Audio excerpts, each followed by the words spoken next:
Hey, I'm answering a client question about self-evaluation, and this is about something that's particularly stressful for the client and an area where she can actually go into some serious self-attack.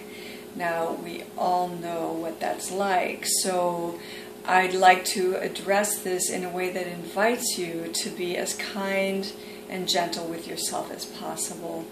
So one thing I want to say about self-evaluation is sometimes we evaluate when it's not time to evaluate. I was just today talking with a client who was talking about evaluating before the thing's even been done, and that's something that I've experienced. You know, you're evaluating something before it's even finished. It's absurd. You know, you can just kind of laugh when you catch yourself in that. And it's not time to evaluate in the midst of it. You can course correct if something feels off to you. You can tune in to whatever you're noticing, and if it's appropriate, even ask people around you what else to do, or try to regroup a little. But otherwise, if you're just kind of on a fixed course and that feels best to stay on, or it feels like there's no other option, you know, just carry on. The more present you get, the more open you are to inspiration and staying connected and making the most of whatever you've still got. If you're evaluating in the moment that you're feeling a little bit off kilter, it's just going to take you down. So finally, evaluating immediately after the fact is seldom a good idea either, unless you feel discreet about it, or unless you're evaluating just the good parts, or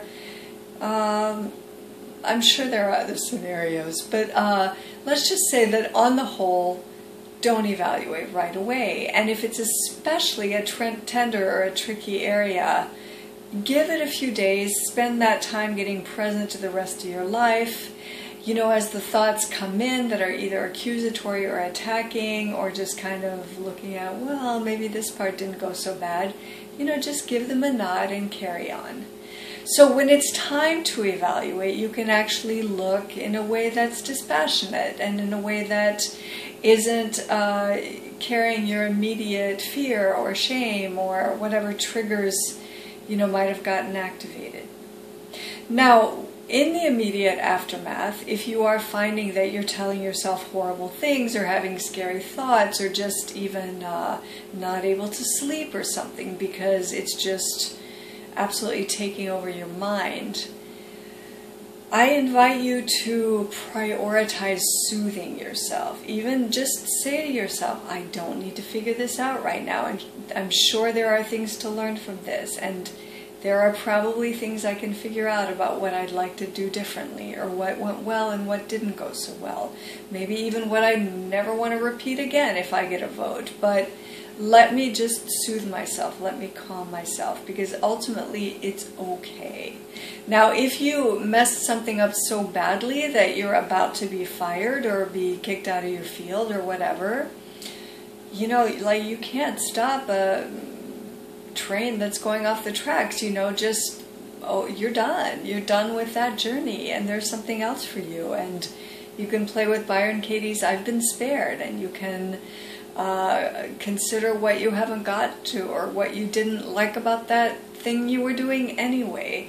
Or you can start grieving. You can do anything besides just panic and be terrified that somehow what's happening isn't okay. If it's happening, it's okay. Here it is. So, kindness to yourself. I'm going to invite you to an inquiry exercise that's on my website, JayaTheTrustCoach.com. It's on the inquiry page, so if you want to keep typing, JayaTheTrustCoach.com/inquiry.html. On the inquiry page of my website, on the right column, it says something, the title is Shortcut, a shortcut inquiry exercise, something like that. And it tells you what to do with stressful thoughts. So you can actually make a list of thoughts, short, simple sentences. And let's say you write down everything going through your mind, anything you might accuse yourself of that you're evaluating, anything that you are afraid somebody else is thinking of you, any reason you think it's not okay, any projection into the future about what the consequence will be, anything about, so any global thought about yourself that you've always done this, you'll never get it right, whatever you've got, get it down on paper, short, simple sentences. And then you're going to take each thought, and here's what you can do with each thought. Now let's grab an example. Let's say one of your thoughts is, I talked too much. All right, so the first thing you do is find the direct turnaround. The turnarounds are from Byron Katie, the work of Byron Katie, and if you want to explore her directly, go to thework.com. So one of the turnarounds is just to take a statement and find its direct opposite. If it's a positive statement, make it negative. If it's a negative statement, make it positive. So I talked too much becomes I didn't talk too much. So the task with the turnaround is always to find 3 reasons, 3 examples for how it could be true. So I didn't talk too much, and just find anything. I didn't talk too much because other people said some things, so obviously there was space for others in the room. And I didn't talk too much because I still had a voice afterwards. I didn't talk too much because I didn't feel completely exhausted and spent when it was over. I didn't talk too much because I have more to say about the topic. I could have gone into a higher level of specificity. I could have given more examples about every single thing I said.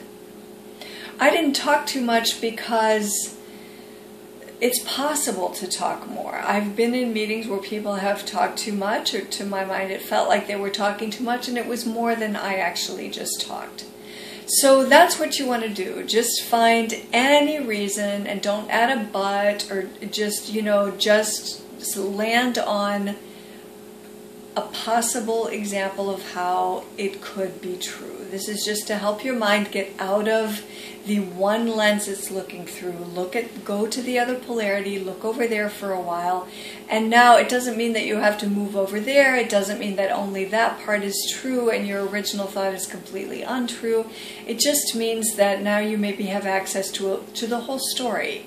Maybe you can find the actual truth where you actually are on the whole available spectrum, instead of getting stuck in the exaggerated, all or nothing, really stressful, really unkind, really disempowering thought that just leaves it as, I talk too much. Okay, in the interest of no bullshit, here's the second thing you're going to do with the list items. You're going to ask yourself, so if it's true, or where it's partially true, or when it's true, any stressful thought you have is very likely to be sometimes true, or possibly true, or capable of being true. So go there for a while and just look at, if it's true or where it's true, how is that okay? How is it actually, so what? How is it not that big of a deal? Or how is it manageable? How am I equipped to handle it? Okay, so let's look at, if I did talk too much, let's say I did, let's say by my own standards or by how much I would ideally like to talk, yeah, I talked too much. Maybe even based on the culture that I'm in, the job that I'm in and that culture, maybe I talk too much. So, how is that okay? How am I equipped to handle it? So it might be okay because historically, I've actually talked too little. It's been hard for me to insert myself. And now sometimes I get carried away. I do a sort of pendulum swing too far in the other direction. I'm willing. That's part of a human life. It's part of course correcting. Sometimes we hyper-correct for a while. And I'm willing to be in the process that's going to get me to that sweet spot in the middle. And, it looks like in life's journeys, we don't often just, bam, land right in the place that we feel great with. So I'm willing. I can be in this process. I'm equipped to handle the little discomfort I feel, or even the large discomfort, and notice that it's okay. It's okay, and I haven't lost my job, and I'll keep course correcting. It's okay that this happened because I am equipped to course correct. I know how to check myself. I'm able to catch in the moment that it feels like too much and interrupt myself or tie it up or stay quiet about the next point I'm dying to make. I can do this. I've done it before. And it's fine. I'll just be in that process. It's okay that I talk too much because I'm in a male-dominated field as a woman, and I actually don't mind being a airtime pig sometimes, and or at least I mind it, but I'm willing to be with that discomfort because there are plenty of males I've been around who permit themselves that and don't seem to be bothered. So while I can't deny that I'm bothered by it, it's okay for me to feel into this for a while and just have the experience and give others the experience of my talking a lot, really hanging in there to say what I've got to say. Again, I didn't even say all of it, did I? So I'm equipped to handle it because all this shame is coming up, and I know how to be with shame, and I'm willing to be with my shame because it's part of not abandoning myself. And if I'm feeling this much shame over talking too much, reminder that it's a triggered thing for me. This is not actually a shameful thing, and it's old stuff, and I'm willing to revisit my old stuff again, and maybe this is the last time I'll have to deal with it this badly, but I'm equipped to handle it, and I even know someone I can call who will be loving to me and help walk me through not feeling so ashamed. So I'm equipped to handle this. So there it is. 2 things that you can do with each stressful thought on your list. It can help you with where you're self-evaluating unkindly. Once you've processed that list, you can actually get to a lovely self-evaluation. So the last thing I want to say about self-evaluating is, all evaluations, no matter how far advanced you get in any given field or endeavor, is going to have, here are the positive points, here are the negative points. And until you're perfect, which doesn't exist, so there will always be something. And it's not even a negative point. It's just, what if we tried this instead? How could that be even more polished? Or how could that feel better to even more people? Or how could that be even funnier? Or how could that be more on point? And so, it's fun to find, ooh, I could make that even better. And so if you feel that there are a lot of negatives and few positives, fine. Just still step into the positives, still experience what was fine or good or really great, what actually served people, what benefited them, what helped them, because even if you don't feel you did something fabulous or fantastic, you're still ahead of them and you offered them something. And then, for the negatives or the things that you'd like to improve, it's useful to see them, and there's no problem. And until you lose interest in this endeavor, and if you don't scare the bejesus out of yourself or beat yourself down by these unkind evaluations, you actually get to keep getting better and better and better, and enjoy it even more. If you're doing it, it's got to be because you love it, or because it benefits you in some way, or because it matches your skill set or your interest set. And so ask yourself, am I willing? Am I willing to hang in here with these evaluations and make them kinder so that they're more effective, so that I can actually gain from them, and so that I actually get to keep doing this? And wow, if you're not willing, maybe you want to do something else. So I invite you to dispassionately check it out.